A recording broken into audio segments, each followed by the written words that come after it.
So today we're going to continue on with our simultaneous equations we did last week. So last week we had a look at substitution method, and we also had a look at our elimination method. I'm going to be focusing far more on elimination method today with the problem solving that we're going to be doing. But just in case you don't remember, what I'm going to do is I'm going to do one of those examples again for you, and then we'll be able to see what's going on there and remind ourselves on what to do. All right. Cool. So,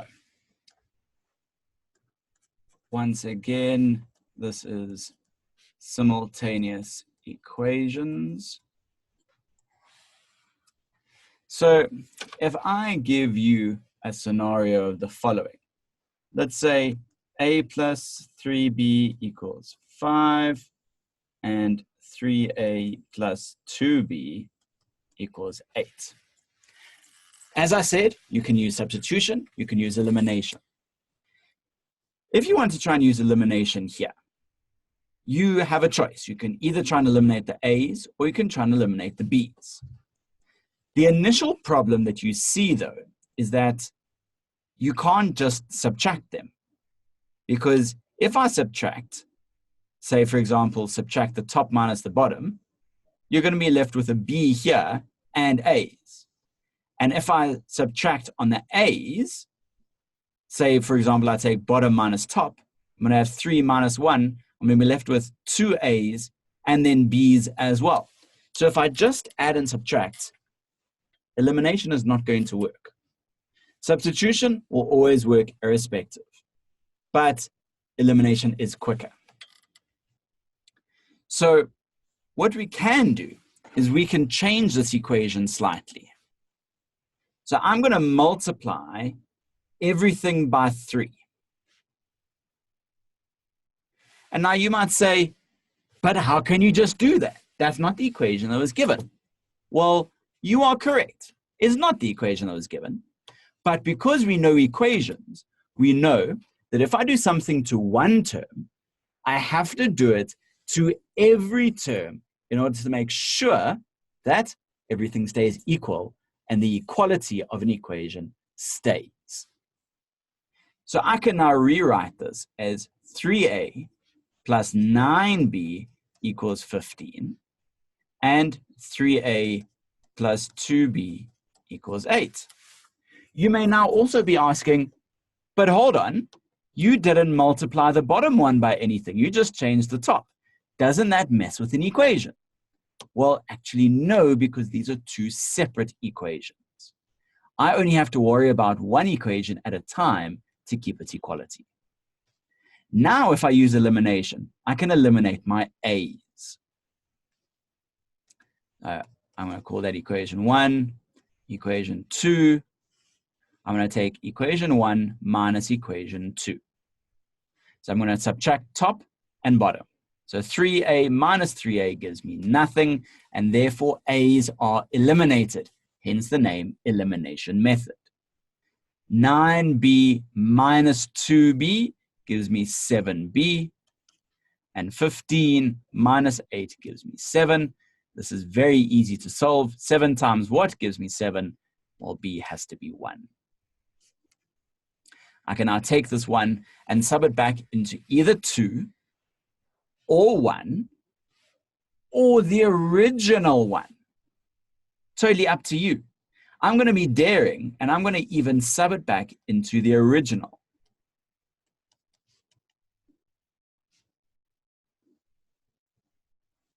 So it is a plus 3b equals 5, but b is 1. So it's a plus 3 times 1, which equals 5. And this is therefore 3. Take the 3 over, it becomes a minus. 5 minus 3 means that a is 2. And there is our answer. A is 2 and b is 1. Not too much of a problem to work that out. If you wanted to eliminate from the b side, though, It's a little bit more work that you would need to do. So if I want to eliminate b's,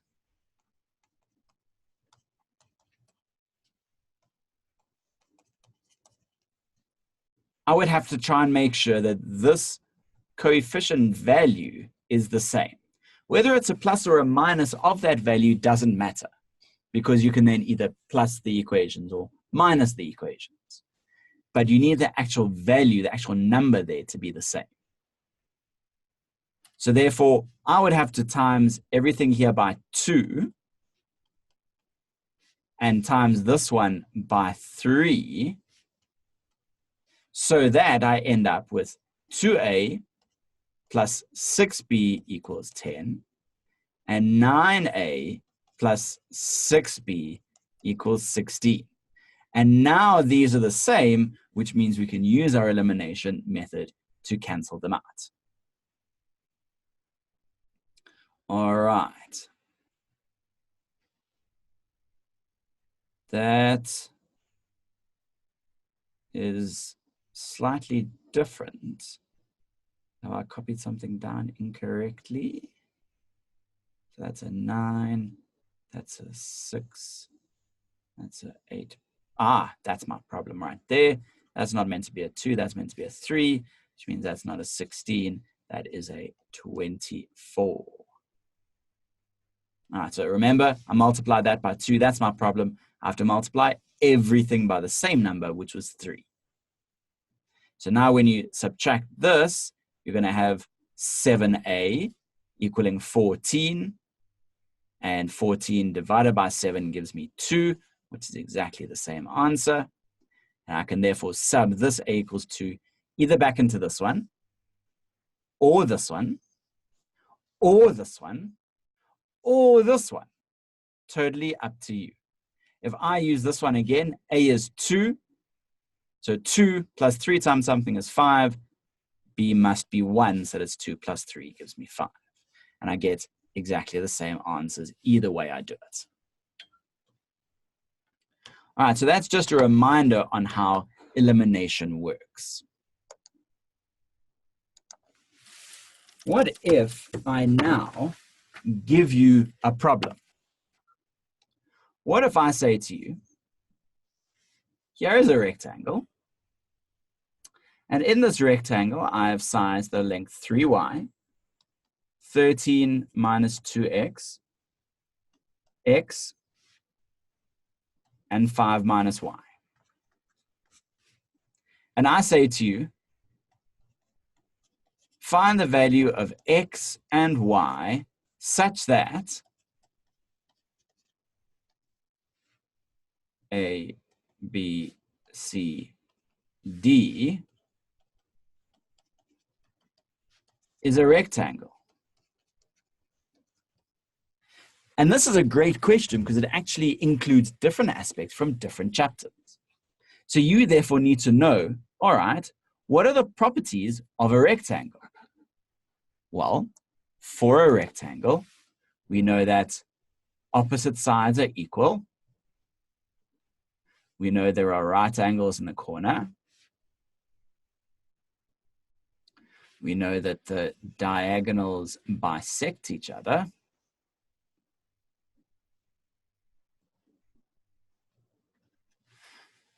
And what else do we know?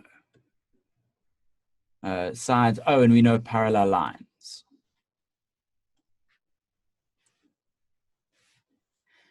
So that's a lot of properties to choose from. Which ones are we going to use? Well, you could use the 90 degrees, but that's using slightly more complex math than what's needed. We can simply use the equal sides option. Because if we look at equal sides, we know that 3y must equal 13 minus 2x. And we know on this side that x must equal 5 minus y. So in this state, again, it is up to you whether you want to use elimination or substitution. So what I'm going to do is I'm going to show you both. So from this situation, using substitution, I'm going to substitute x in for that x, which will leave me with 3y being 13 minus 2 times 5 minus y. So remember, I've replaced the x with what x actually equals, which is 5 minus y. So 3y is 13 minus. Now this is my distributive law. So I take whatever's in front and distribute it to both terms in the brackets. So minus 2 times 5 is minus 10. And minus 2 times minus y, minus times minus is a plus. 2 times y is simply 2y. All the y terms to one side, so I take it over. 3y minus 2y is just y. And then we have 13 minus 10, which gives me 3. Now I can take this value and sub it back into either one of these, but this is probably the best option because this is already in the form x equals. So I'm going to take this y, sub it back in there, and I get x equals 5 minus 3, which is 2. So therefore, in this rectangle over here, y is 3y, which is 3 times 3, which makes it 9.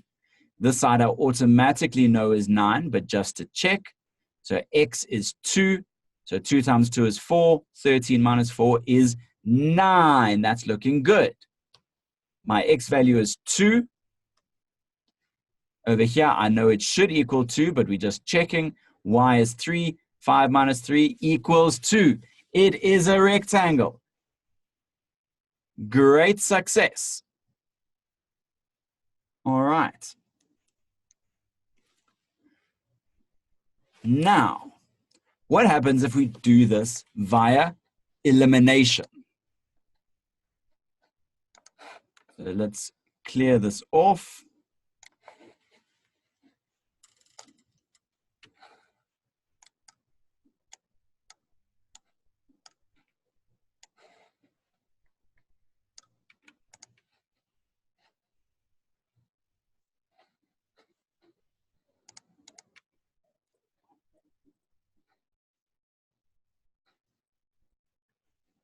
All right. So now we don't know these values anymore. So we don't know that it equals 9 and equals 2. So I'm going to take those off as well.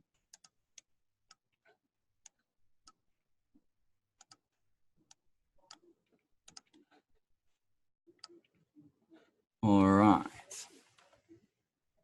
Just to neaten this up slightly, I'm going to take off the properties that we don't need. Don't need that, don't need that, don't need that, or that, or that, or that, that, or that. All righty. So just to put it in a form that we recognize, I'm going to put my x terms, my y terms equals my constant term. So I'm going to have, taking 2x to this side, I have 2x plus 3y equals 13. And on this side, I have x, move my y to the other side, so it's plus y equals 5.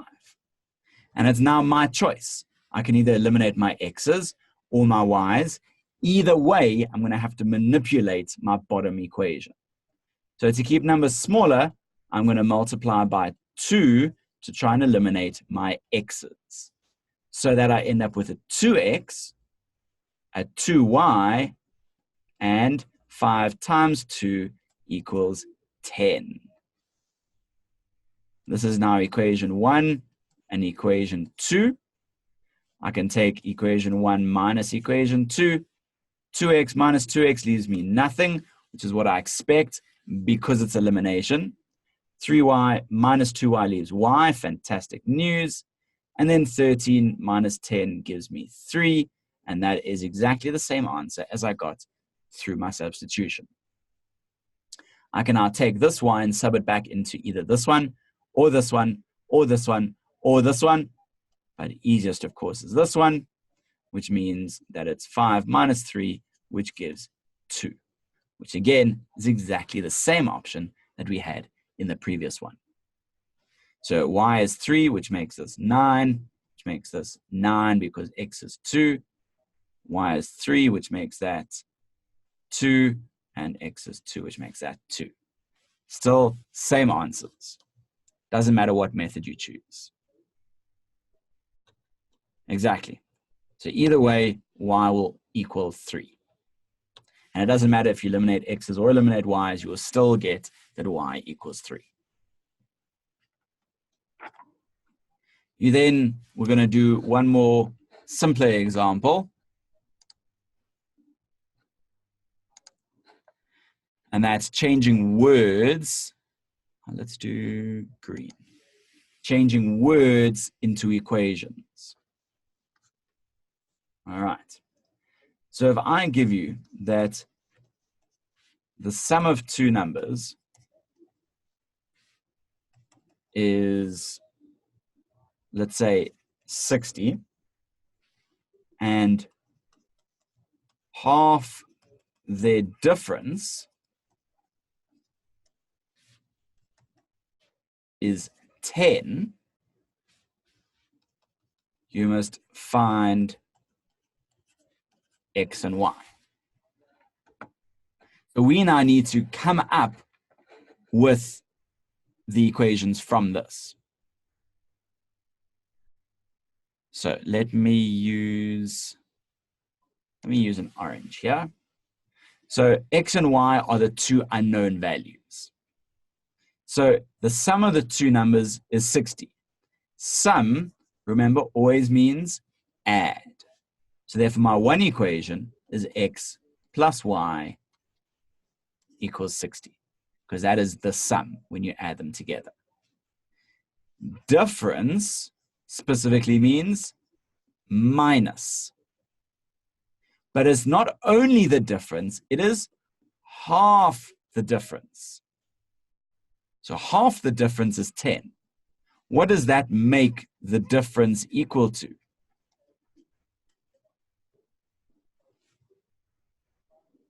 So if half the difference is 10, what is the whole difference? Well, obviously you'd have to double it because you're currently given that 10 is half of what it should be. Therefore, my actual difference is 20. So therefore, my difference, x minus y, equals 20. This is now a very nice, simpler set of equations to cancel because we can do elimination on either one of these. So what I'm going to do is I'm going to eliminate y this time, purely as my choice. And I'm going to add my equations. Why am I adding?